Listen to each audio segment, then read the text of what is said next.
Mesdames et messieurs, bonjour, bienvenue dans le bœuf politique sur JMTV+.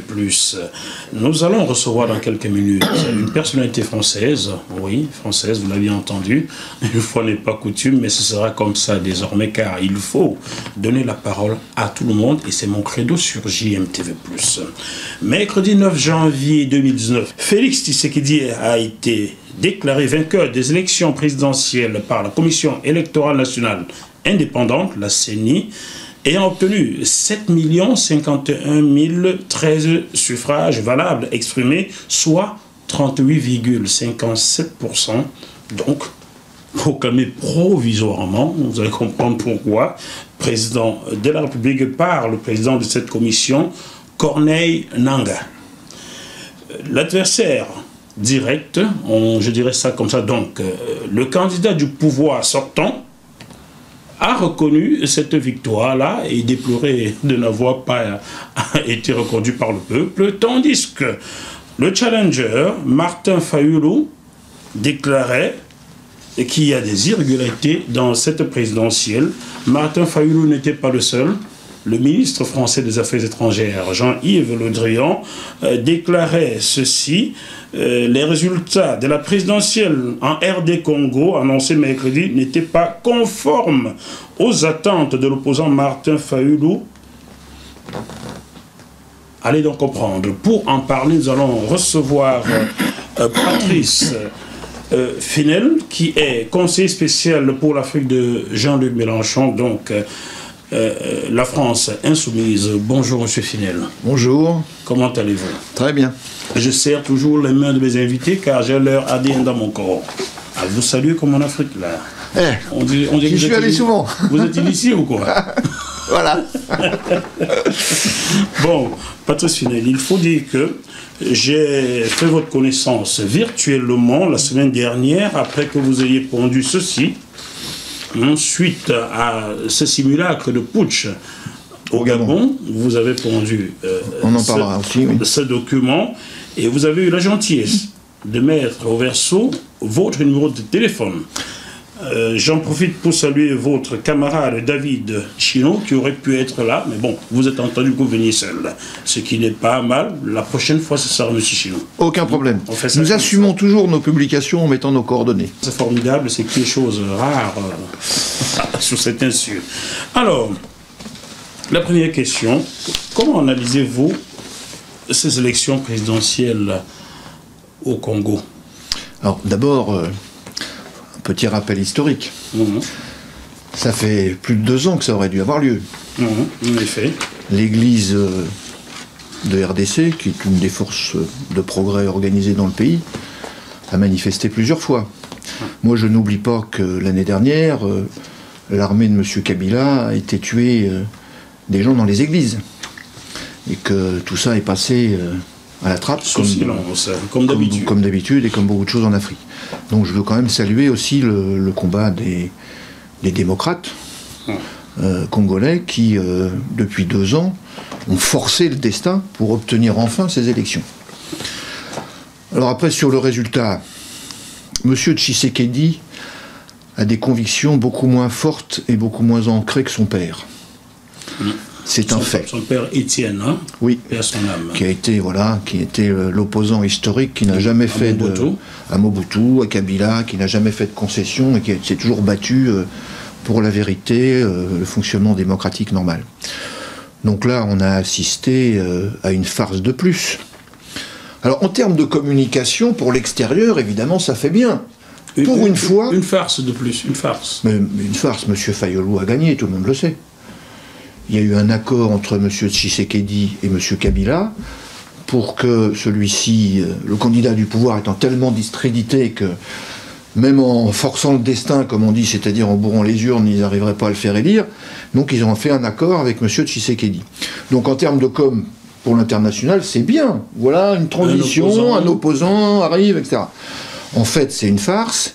D'ailleurs, M. Tshisekedi s'en rendra sûrement assez vite compte, puisque aux élections législatives, c'est le parti de M. Kabila qui a remporté.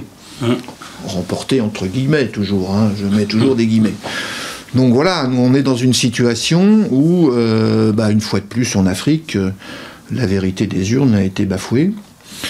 Alors après, le gouvernement français... On va y arriver. Oui. Alors, vers quoi s'achemine-t-on ? Vous parlez de la vérité des urnes qui a été bafouée. Vous parlez des législatives remportées par M. Kabila. Ça veut dire que M. Tshisekedi, qui est déclaré président de la République, ne tient rien dans les mains ? Rien du tout. Les pouvoirs, en fait, les pouvoirs du président RDC sont... surtout s'il ne contrôle pas l'Assemblée nationale et surtout si son prédécesseur a gardé tous ses amis en place partout, il va faire... il fera peut-être un peu plus qu'inaugurer les chrysanthèmes, mais c'est pas lui qui sera le détenteur réel du pouvoir. Et il sera obligé de prendre la suite et de couvrir tout ce qui a été fait précédemment. Et peut-être que ça, après, moi je ne suis pas devin, mais peut-être que du coup, ça permet à M. Kabila de prévoir son retour pour la fois prochaine. Est-on en train d'assister en République démocratique du Congo un scénario à la Poutine ? Oui, d'une certaine façon. Je ne dirais pas que les urnes sont fraudées en Russie. Hein. On aime bien Poutine, allez. On ne va pas se fâcher, Poutine. On ne va pas se fâcher avec lui, surtout pas avec lui. Mais voilà, donc on pourrait assister à un retour de Joseph Kabila. Peut-être, en tout cas, il va garder, et lui et ses amis vont garder une part importante des leviers du pouvoir. De l'armée, des services de sécurité. Comment vous le savez-vous ? Y a-t-il des accords écrits Non. Je pense qu'il y a un accord entre M. Tshisekedi et Kabila. Écrit, j'en sais rien, mais à l'africaine, on n'écrit pas forcément tout dans les accords. À la française non plus. À la française non plus. Sinon, Bolloré n'aurait pas tous les ports en Afrique. On vient d'assister au Sénégal où Bolloré, se retrouve en tête alors qu'il avait en 5e position, ce qui a causé la démission du ministre en charge de ce secteur-là. Donc, il n'y a pas qu'en Afrique. Mais je suis d'accord. Mais de toute façon, pour faire une parenthèse qui n'a rien à voir, les ennuis de M. Gbagbo ont commencé quand il a voulu faire des appels d'offres nets. Ouais. Bon, alors, ce qu'on constate, nous, Français vivant ici, c'est que la France a une diplomatie africaine à géométrie variable. En Afrique noire francophone, d'un pays à un autre. Je m'explique.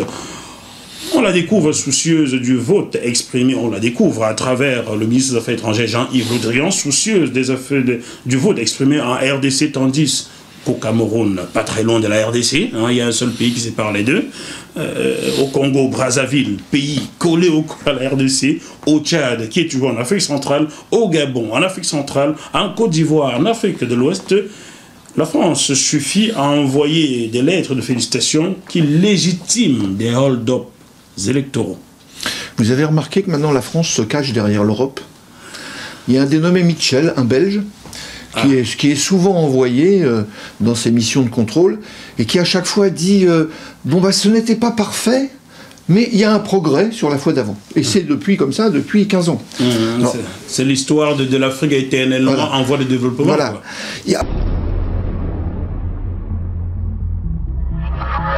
Ce programme vous est proposé par Deviseo Fret, spécialiste du transport international Afrique, Dom-Tom, Océan Indien. Retrouvez-nous sur www.deviseo-fret.com. Téléphone +33 139 85 14 23. Alors, ils ont été un peu embêtés au Gabon parce que Monsieur Ali Bongo a paix à son âme parce qu'il est mort. Pardon Ali Bongo, il est mort, tout le monde le sait. Il est mort depuis quand ? Depuis le 27 octobre, tout le monde le sait. Dans les services concernés, en tout cas. Et depuis, ils essayent de trouver un arrangement familial. Enfin, on pourra y revenir si ça vous intéresse. Ça m'intéresse.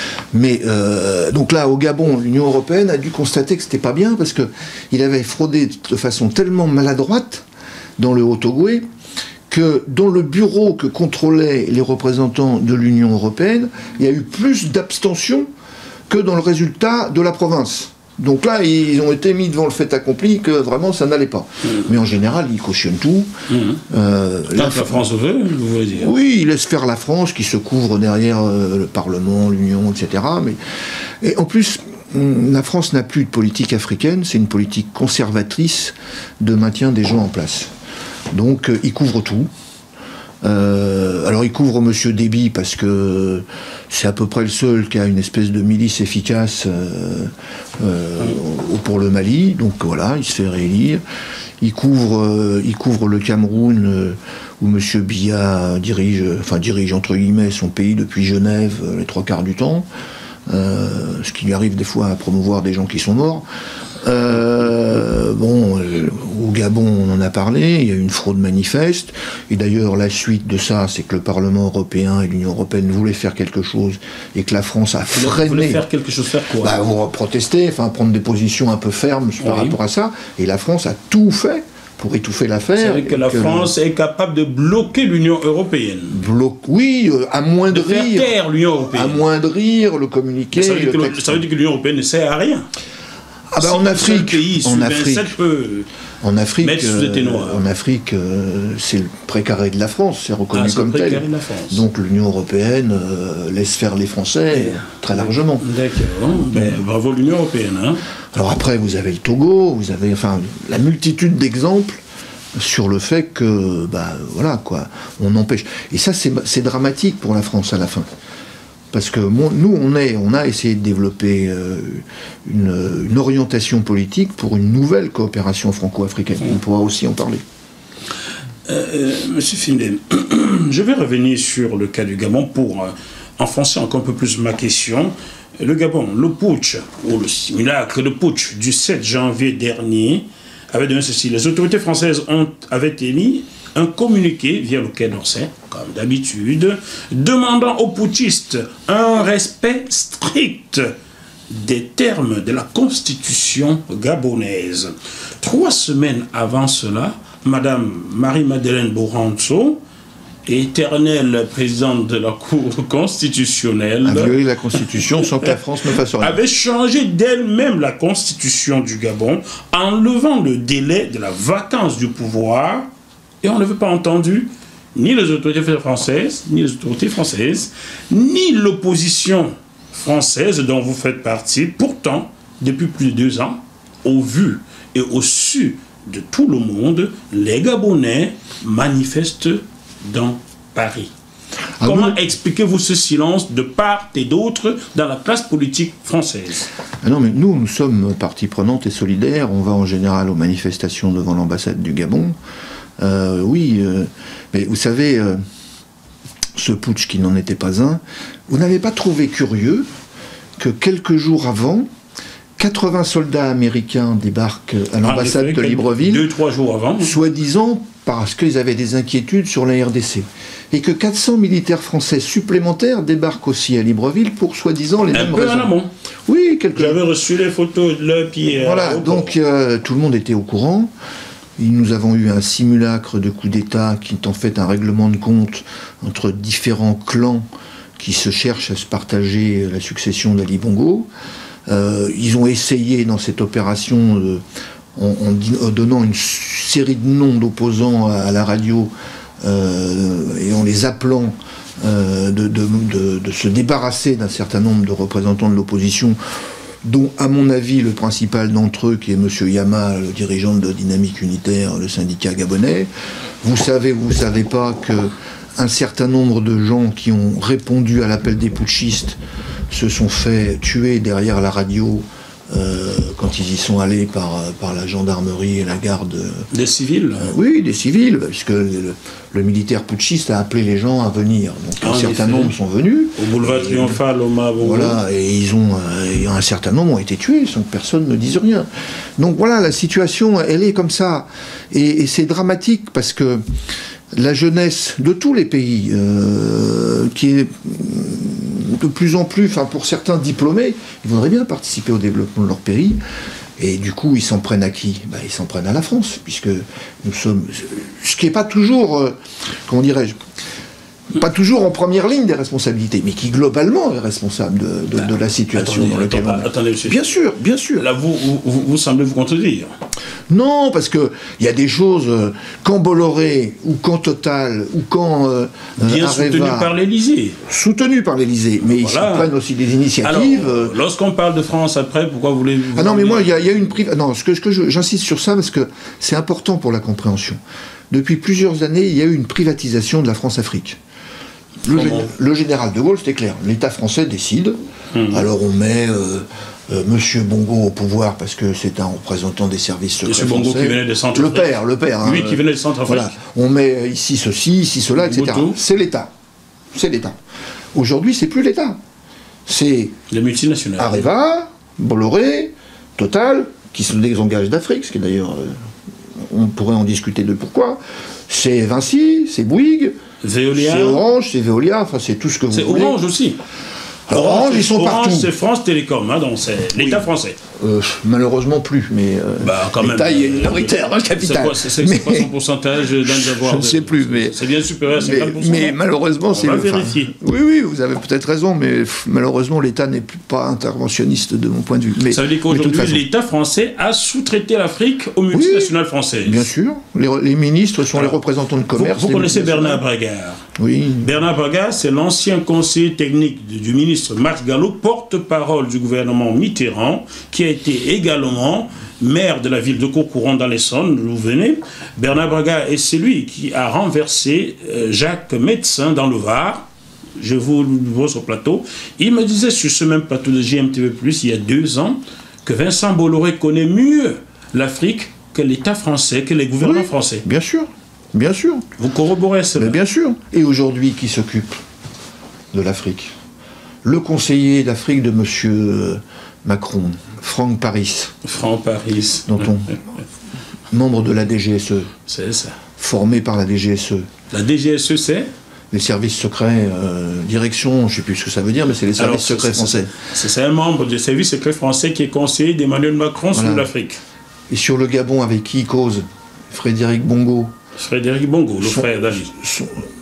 Oui. Qui est colonel. Oui, et qui vient d'où? Formation DGSE. DGSE. Pareil. Donc voilà, c'est ça. Puis il y a M. Le Drian là, qui surnage, qui couvre. M. Le Drian qui est un peu devenu ministre, le nouveau faiseur de roi en Afrique. Quoi. Même, oui. Si c'était le cas, on pourrait gueuler contre lui parce qu'il le fait. Malheureusement, il laisse faire tout et n'importe quoi. Monsieur Jean-Yves Le Drian, je vous lis ce qu'il parle, ce qu'il pense des élections en RDC, ce qui nous amène ici aujourd'hui. Les résultats de la présidentielle en RDC Congo, annoncés mercredi, n'étaient pas conformes aux attentes de l'opposant Martin Fayulu. Mais le même M. Le Drian, quelques mois en amont, disait ceci à Donald Trump. À Donald Trump, l'occupant du Quai d'Orsay, a demandé au chef d'État américain de ne pas s'immiscer dans la politique nationale, donc la politique française. Donc, d'un coup, M. Donald Trump, ne vous immiscez pas dans nos problèmes nationaux, mais lorsqu'il s'agit des Africains, monsieur Le Drian, non, il parle même avant M. Fayulu. Il n'y a pas eu ceci, cela. Mais pour revenir sur la RDC, la RDC est un peu particulier parce que c'est pas la zone francophone, française historique. Donc du coup, c'est le plus grand État francophone du monde, mais en même temps, c'était pas une ancienne colonie française. Donc, mais bon, la Belgique, c'est un peu la petite sœur de la France. Mais donc, les puissances intervenantes en RDC sont plus multiples que dans d'autres pays. Et ce pays c'est dramatique. Riche. Ce pays, c'est dramatique, parce qu'il est pillé par tous ses voisins. On parle de 12 millions de morts depuis une dizaine d'années. Il est pillé par tous ses voisins. Le Rwanda, le Coltran, l'Angola, enfin tous les voisins autour pillent. Tous. Avec l'aval. Le nombre de milices armées, quand je dis milices, j'intègre le contingent de l'ONU. En effet. Qui, dans l'Est, permettent tout. Parce que si on voulait régler la question internationalement, c'est pas très difficile. Il faut envoyer une vraie armée qui rétablit l'ordre dans l'Est du Congo. Mais il y a tellement d'intérêts tellement de Vous parlez de multinationales. l'Est du Congo où il y a le coltan, là. Oui, c'est ça, la zone qui est la... sous influence rwandaise, pour faire simple. Sous influence rwando-américaine, vous voulez dire. Oui, voilà, de toute façon... Où la richesse appartient aux États-Unis depuis 1940. Les liens de M. Kagame avec les services secrets américains sont connus depuis longtemps. Ben voilà. Mais pour ne parler que ça, pour une fois que je fais de la diplomatie, je le dis que comme ça. On ne vous connaît pas beaucoup de diplomates au sein de la France insoumise. Voilà. Hein. C'est pour cela que je vous ai invité, vous, Voilà. plutôt quelqu'un d'autre. Hein. Mais donc voilà. Et d'ailleurs, quand on revient sur la politique de la France, nous on avait protesté, on a fait un communiqué. Comment se fait-il que M. Macron ait soutenu pour la direction de l'OIF, la ministre des Affaires, je ne sais plus quoi, du Rwanda. Du Rwanda, plutôt que Michael Jean, qui Voilà. est bien francophone. Qui, quelques années avant, expliquait que le remplacement du français par l'anglais était un progrès de civilisation dans l'enseignement au Rwanda. Pour ne parler que de la langue, sans parler du reste. Bon, tout ça nous renvoie aussi à ce qui s'est passé précédemment au Rwanda. On revient toujours sur cette politique, sur cette diplomatie africaine de la France qui est à géométrie variable en Afrique noire francophone d'un pays à un autre. Oui, oui, puis elle est toujours à court terme. Elle est toujours à court terme. De toute façon, les entreprises... je vais vous faire un peu de marxisme de base, mais les entreprises multinationales capitalistes, leur problème, c'est leur profit d'aujourd'hui. Le demain, ils s'en foutent. Donc, vous avez comme ça toute une série de pays qui continuent à être pillés. Bon, vous avez vu sans doute comme moi les plantations de cacao en Côte d'Ivoire, il y a quelques jours à la télé où on fait travailler des enfants. Enfin bon, voilà, c'est... Monsieur Finlay, ne vous sentez pas en contradiction avec les valeurs que vous défendez dès lors qu'il s'agit de l'Afrique noire francophone? Je vous explique. Pourquoi vous, hommes politiques français, ceux officiellement en place et ceux de l'opposition, ne parlez jamais des problèmes d'Afrique sur des médias français, ce qui pourrait permettre à la ménagère de 50 ans, aux populations françaises de comprendre pourquoi vous... Alors, Jean-Luc Mélenchon fait ce qu'il peut, quand il peut. C'est-à-dire, on a pris des positions claires à l'époque sur la Côte d'Ivoire, on a pris des positions claires sur le Mali et sur l'intervention militaire française, qui n'était pas la solution. On a pris des positions claires sur le Gabon, on en a pris... Mais honnêtement, je m'excuse, je vais être un peu grossier à la télévision, mais en France, les Français, tout le monde s'en fout. Les Français s'en foutent de l'Afrique. Oui, c'est pas, ça fait... Un homme politique, il faut bien que vous compreniez un truc, un homme politique, il est élu, pour l'essentiel d'entre eux, hein. Son problème est d'être élu. Donc il parle à ses électeurs. Vous avez été élu. Oui, mais moi... Vous fonctionnez aussi. Mais nous, on est un peu atypiques dans tout ça. On est à peu près les seuls que ça intéresse. Parce que nous, on a une vision qui n'est pas à court terme, mais à long terme, sur l'avenir de la France. Nous, dans cette histoire sur l'Afrique, nous considérons que nous sommes à peu près les seuls défenseurs. Parce que nos intérêts, on est français. Nous, on défend les intérêts français. Donc on pense que les intérêts français en Afrique sont très mal défendus par les politiques qui sont menées. Mais vos intérêts français... Mais sans l'Afrique, vous, Français, n'avez pas d'intérêt. Mais parce que les intérêts français en Afrique... La richesse française est faite par l'Afrique. Mais bien sûr, ce serait de faire des partenariats équilibrés, d'assurer le développement.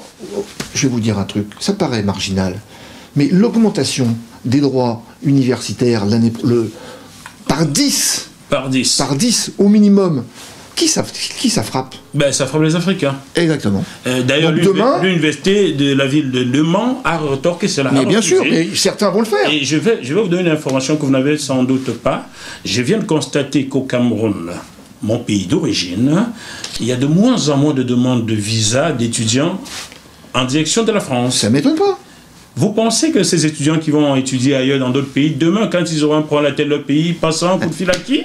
Aux camarades de promotion, qui ne sera plus français. Mais exactement. Et vous vous attendez à maintenir l'influence française. Mais exactement. Avec des canons ou quoi? Exactement. Non mais moi je suis d'accord. Donc on pense que C'est pour ça, on a dans le programme présidentiel de Jean-Luc, il y avait une partie sur la coopération, le développement d'une francophonie rénovée, culturelle, scientifique, sportive, économique, etc., qui n'a rien à voir avec ce que fait l'OIF, qui est là aussi, il y a plein de pays qui n'ont rien à voir avec la francophonie, et puis c'est un endroit où on ne fait que des affaires.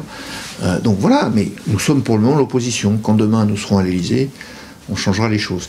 Mais en même temps, ce que je dis aussi à tous nos amis africains, c'est pas nous qui allons faire le changement chez vous. Vous savez, en 81, moi j'étais déjà... Non, ne dites pas chez vous, il faut le leur dire, car oui, mais je leur dis... j'ai le même passeport que vous. Je leur dis... Ne me faites parce que Jean-Marie Bockel m'avait fait il y a 2 ans environ, en me disant, vous, j'ai dit, monsieur le sénateur, nous avons le même passeport. Il me répond, peu importe votre nationalité. Il me l'a dit, Jean-Marie Bockel, sénateur français, ancien ministre. Excusez-moi, voilà. Mais je le dis aussi, le changement... Je vous racontais 81. Moi, en 1980, je m'occupais déjà de l'Afrique. J'étais à l'époque au PS. Quand Mitterrand a été élu, toute une série d'opposants africains sont venus me voir en disant « Maintenant, c'est notre tour, il faut nous mettre en place ». Mais ça ne se passe pas comme ça. Nous ne sommes pas pour que ça se passe comme ça. Ces opposants français, la libération de l'Afrique sera le fait des Africains. Mais ces opposants français formés en France. Les opposants africains. Oui, formés en France. Évidemment. Avec une mentalité france-africaine. Évidemment.